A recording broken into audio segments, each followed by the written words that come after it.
দেশের বাজারে স্বর্ণের দাম ছুটছে রকেট গতিতে। টানা দ্বিতীয় দিনের মতো বাড়ল স্বর্ণের দাম। এবার ভরিতে ২,০০০ টাকারও বেশি বাড়িয়ে ২২ ক্যারেট ১ ভরি স্বর্ণের দাম ২,৭০,৪৩০ টাকা নির্ধারণ করেছে বাংলাদেশ জুয়েলার্স সমিতি বাজুস। বুধবার সকালে এক বিজ্ঞপ্তিতে বাজুস এই নতুন দামের কথা জানায়, যা আজ সকাল ১০টা থেকেই কার্যকর হয়েছে। বাজুস জানিয়েছে, স্থানীয় বাজারে পিওর গোল্ডের মূল্য বৃদ্ধি পাওয়ায় সার্বিক পরিস্থিতি বিবেচনা করে এই সমন্বয় করা হয়েছে।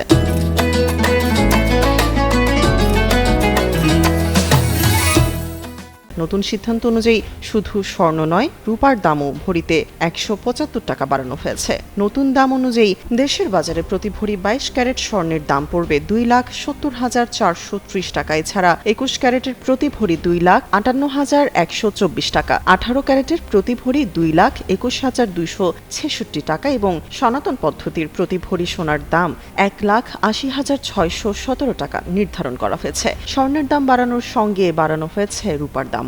ভরিতে ১৭৫ টাকা বাড়িয়ে ২২ ক্যারেটের ১ ভরি রূপার দাম নির্ধারণ করা হয়েছে ৬০,৭৭০ টাকা। এছাড়া ২১ ক্যারেটের প্রতি ভরি ৬,৪১৫ টাকা, ১৮ ক্যারেটের প্রতি ভরি ৫,৪৮২ টাকা এবং সনাতন পদ্ধতির প্রতি ভরি রূপার দাম ৪,০৮২ টাকা নির্ধারণ করা হয়েছে।